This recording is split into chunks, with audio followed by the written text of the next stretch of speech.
Nigeria is at a critical stage, and it is important for us, particularly for me, to also be part of the debate, because it has become a debate lately. Nigerians are for or against the planned protests starting in few hours time, because on the 1st of August the protest is going to start, planned to start simultaneously all over Nigeria. Now, as a person, I'm supporting this protest, and I believe in this protest, and I will state my reasons. Because I've always been part of protests. I was a student activist. I believe so much in struggle for a better Nigeria. But along the line, something happened to our youth, and the agitation for better Nigeria has dropped, for better myself, kind of. You just see everyone wants to just, personal emancipation is the prevalent thing. But somehow along the line, whether planned or not, is not relevant. We started seeing a crop of youths through the use of social media trying to get the attention of government and asking for better governance. I think it will be very, very irresponsible of somebody like me that on different occasions have challenged the youths that, look, they need to take back their country, and now come against them for whatever reason. No, I won't do that. I won't do that. As much as I will encourage them to call all out to demonstrate against hunger and bad governance in Nigeria, we must always emphasize the need for peace and non-violent demonstration, protest.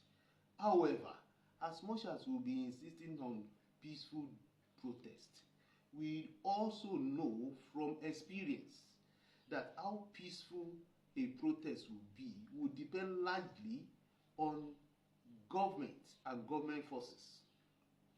Let's go back memory lane. During EndSARS, it was a carnival all through until government, people suspected to be government agents, started infiltrating and started disrupting the rallies.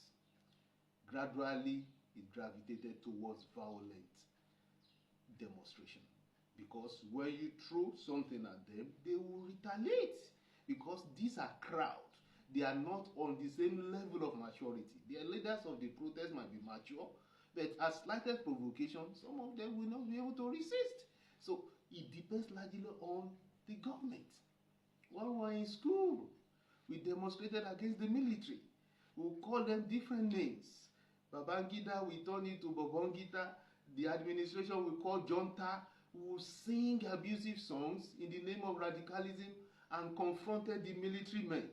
But they will not attack us until they are given the instruction to do so. As soon as they are given the instruction to do so, it goes from tear gas, because normally they will use tear gas to prevent us from accessing some places they think we should not access in the name of protest. They will use tear gas to disperse us. And many of times we will go along to those rallies and protest grounds with handkerchiefs soaked in kerosene to neutralize the effect of the tear gas.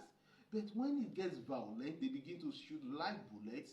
That's when they begin to shoot the live bullets, that's when the protest gets violent. So as much as we want to implore the youth that it should be a peaceful protest, I think government has a greater responsibility of ensuring that it remains a peaceful protest. Again, I will tell us, in 2020, during the EndSARS, I noticed something in Oyo State, Ibadan to be precise.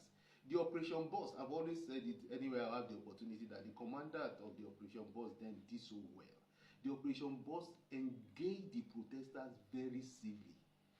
They as much as possible, they were not using aggression, they were not using force. And something blew my mind. One day I was just driving past at Basharun, and I saw the Operation Boss guys, and the protesters were dancing in front of their truck, and they all sat down on the bonnet of the truck. Their guns were not up, they were relaxed and just laughing at the fun. You know, that way, those people have a sense of responsibility that this thing cannot afford to go violent, and at the same time, you know, it remain peaceful. It remain peaceful. So, it largely it depends on for how long the government wants. Yes, it's going to disrupt a lot of business activities. You know, that is inevitable. But how peaceful the protest will be and for how long always depend on the government. Now let's go back to the issue of addressing some of these issues.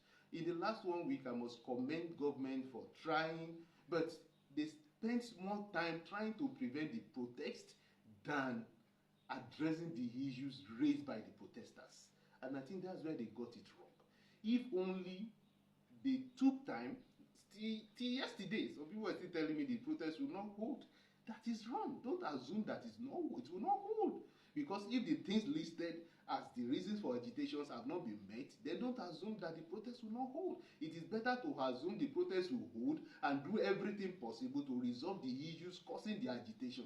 You have to tackle the root of the protest, not the protesters. But I saw that the focus has been on the protesters, calling them faceless name, this, that.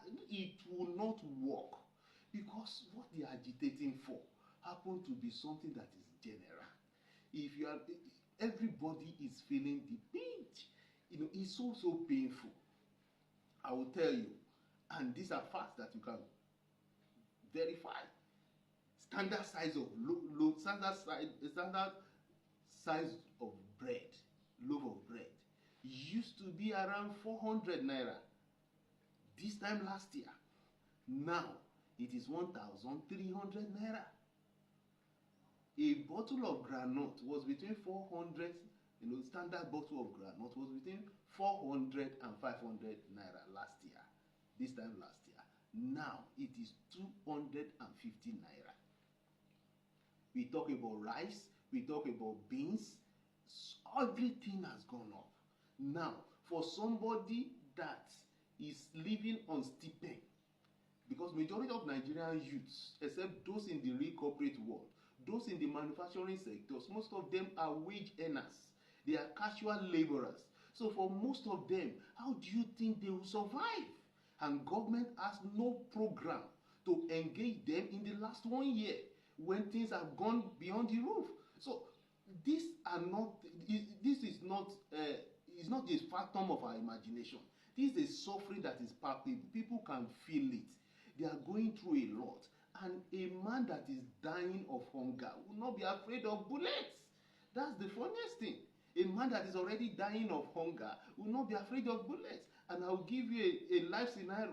Why do you think people go to an accidented truck of fuel, highly inflammable content, to still go and scoop it? It's hunger.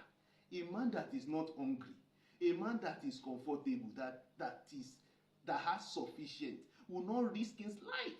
They know that it is highly inflammable, but at that point, they are particular about the profit or the benefit they will get from 1 cup or 2 cups they were able to scoop from the accident point. So these things are real, and as long as our government officials, as our leaders pretend that they are not real, then we'll have problems with the coming generation. One thing is, we have large number of youths that are jobless. We have large number of youths that are hungry. For instance, a man that has woken up in the morning and gone to the bank, will he have time, and is working in the bank, will he have time to join protest? No. Even when they don't open on the day of protest, we see as a day to rest. But because large number of our youth are jobless, large number of our youth are idle, and they are now hungry. And hunger will bring anger. And that is why I believe that instead of trying to stop the protest, the engagement of government should be more about addressing the issues raised by the protesters, raised by Nigerians, because these are the voices of Nigerians. Please, again, I state it and I mean it. For how long this protest will remain peaceful will largely depend on the government. It's going to be a peaceful protest, but importantly, let government address these issues. Stop trying to call the protesters names. Stop.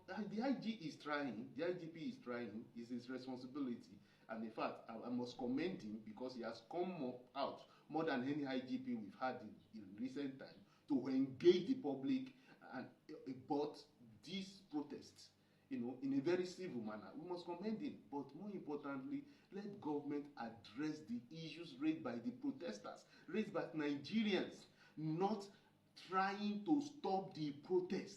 You can only postpone it.